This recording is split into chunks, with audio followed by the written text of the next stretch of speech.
today, from MetLife Stadium in New Jersey, this is the National Football League.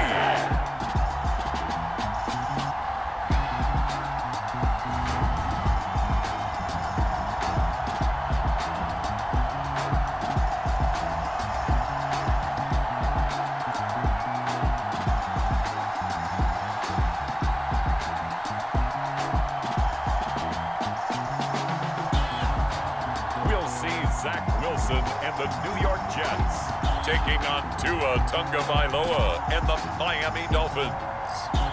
Well, we are about a $50 cab ride away from Midtown Manhattan at MetLife Stadium in East Rutherford. Today, a fun matchup in the AFC East, as it'll be the Miami Dolphins taking on the New York Jets. Brandon Gaunt and Charles Davis with you from our broadcast perch. And Charles, as we get this thing started, what are you going to be keeping your eye on? Special teams. Field position is always a big determiner in a ball game. Who sets their offense up for success the best, that team will win the game.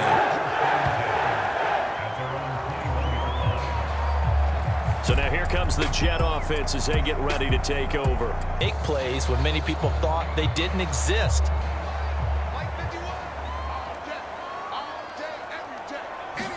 Here's Wilson to throw right away. And right away, he lost the football. And this is picked. And this is brought all the way back. A fumble recovery and taken to the house for a Miami touchdown. And give some kudos to the defensive coordinator, I think, here. They bring the blitz, they dial it up, and it turns into 6 points for them. It's so nice to hear you actually give kudos to the defense. It is so nice. You're such an offensive guy like that. I love it. He dialed things up, and boy, a big play resulted for his guys. Well, you like the credit to the defense there, right, my friend? Yeah, do I ever?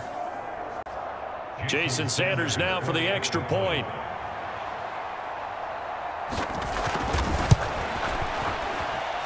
And that makes it 7-0 Dolphins. So not only the cough up, but then the pickup on the other side, the scoop, and the score the other way. The fumble return for a touchdown. And you can bet they're preaching two hands on the ball here as the kick's away following that fumble return.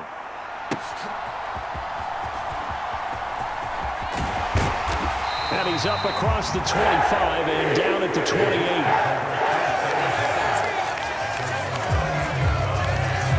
Back onto the field come the New York Jets for their second drive. And let's just say they're going to be looking to start over on this drive. A few moments ago, they were in the exact situation, but their first play led to a fumble that was returned for 6. Yeah, you definitely have to have a short memory to play in the NFL. You got to remember what you did wrong so you don't repeat it, but you can't dwell on it because then you will repeat it, and that's what you don't want to do. Oh, he's going to take a shot right away, and that is incomplete. Took a shot there on first down, but he couldn't reel it in. No surprise at all. They're looking for the big man early in this one. The only surprise for them, he couldn't hang on to the pass. Again on 2nd and 10, it's Wilson. And that falls to the ground, incomplete. A nice job of bodying him up defensively, and now it brings up 3rd down. Now it's Wilson. And they work this well upfield across the 45. Nice 3rd down conversion and even 20 yards. So he turned to a trusted, familiar face in that 3rd down situation. It paid off. Yeah, you go to your veteran receiver in that spot, so you can't underestimate him when he's on the field. Defensively, make sure you know where he is because he understands how to get open in key situations.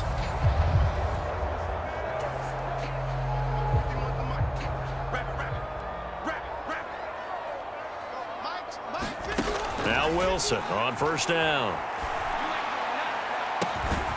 Looking left side, and he's got a man. That's Wilson. Calling it a very strong gain of 24. Well, I think when they look at their offense, they think to themselves, weapons, weapons everywhere, and they want to move the ball around. They want to spread it to different people. But you absolutely know they want to get this man involved as well, and that's what they just did on that play. So now 1st and 10 as they've crossed into Miami territory as they've got it to the 28-yard line. High throw, but he makes the ball at the 13-yard line. 15 more there, and they're on a roll. It's another first down. Well, that certainly has to feel good. It's not all the time that the play caller should get all the credit. Sometimes I think in the huddle, the quarterback just says, hey, who's going to make a play for me? I just need something right here. And the end result there, nice first down. Drive keeps moving.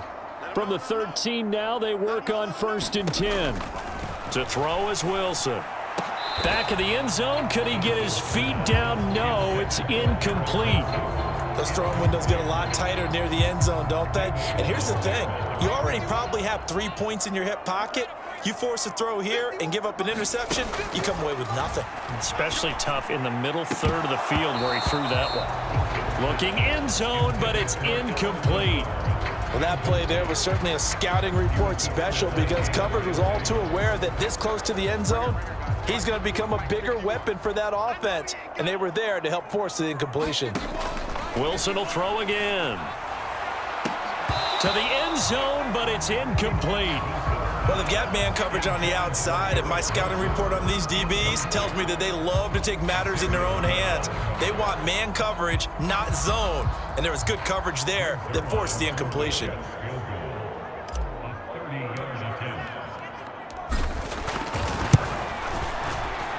Zuerlein's kick is up and through. And they are on the board, but still trailing. It's 7-3.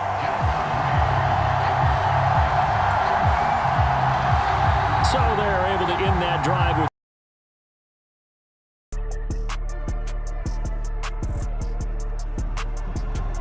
Today, from Gillette Stadium in Foxborough, this is the NFL on EA Sports.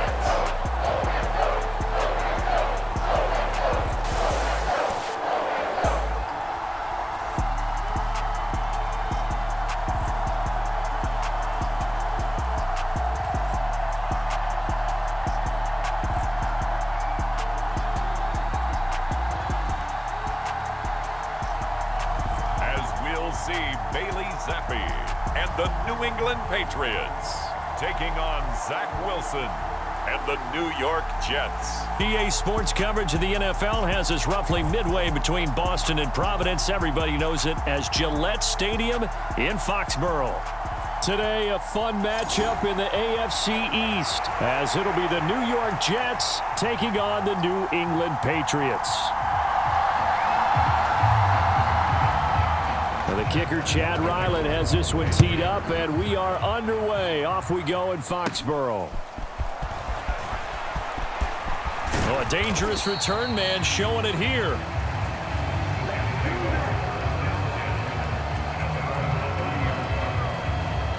So now here comes the Jet offense as they get ready to take over.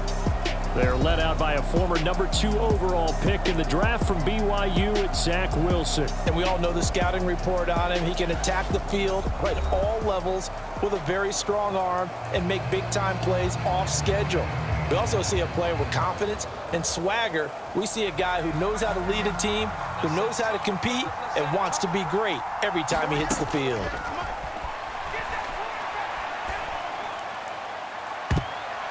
And that nearly intercepted. Well, the free safety roaming into position almost had it, but it's second down.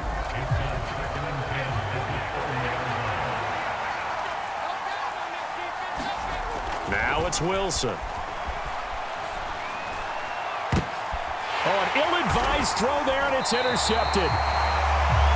And the Pats are going to have great field position here as this is returned just shy of midfield.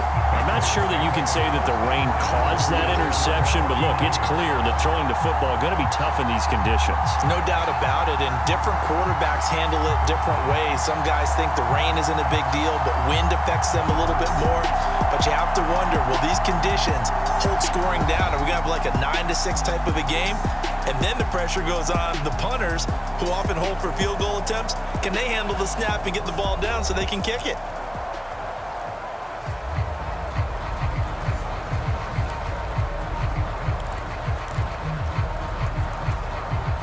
Zappe and the Patriots come up here, 1st and 10. Just shy of midfield at the 49. They'll try and start this drive in the air. Throw out wide is incomplete.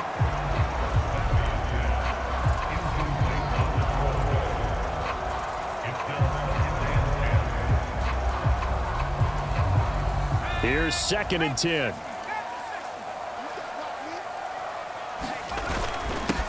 They'll run it. This is Ramondre Stevenson. And he'll take it across midfield down into Jet territory. He'll get only 3 there, so it leaves him with a 3rd and 7 ahead.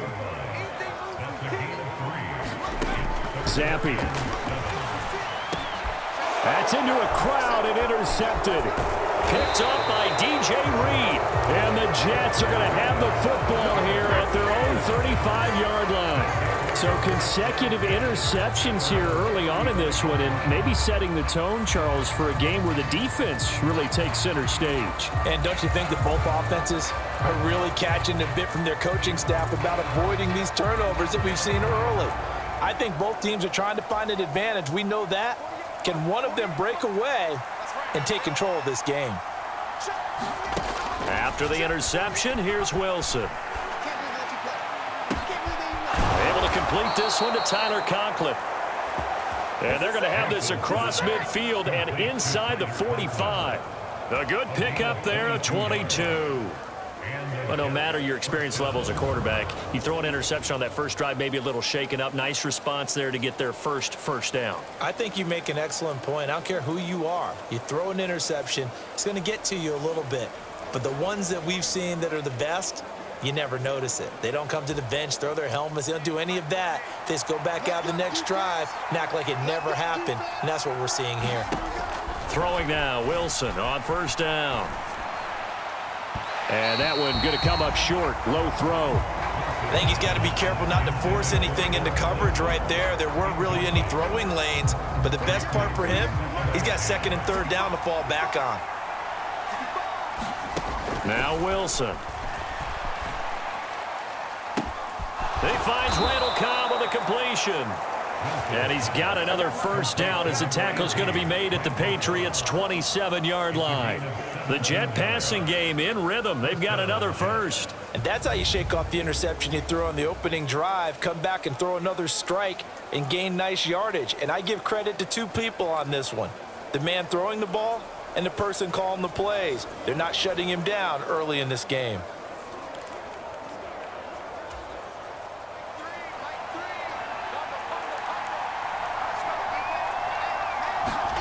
They'll throw on 1st down with Wilson. Oh, just a desperation heave there, and it's intercepted. Picked up by Jonathan Jones. And the Patriots are going to take possession here at their own 33. Well, it doesn't take a whole lot of investigation to figure out why they're still sitting at 0 on the scoreboard, because their quarterback's got to wake up and start reading defense a heck of a lot better after throwing his 2nd interception. So back onto the field come the Pats for their 2nd drive. And we'll see if they can bounce back from that last drive in particular, if they can bounce back at the quarterback position, Charles, after throwing their 1st interception of the ball game. Yeah, and some guys, you know they're going to want to try and get a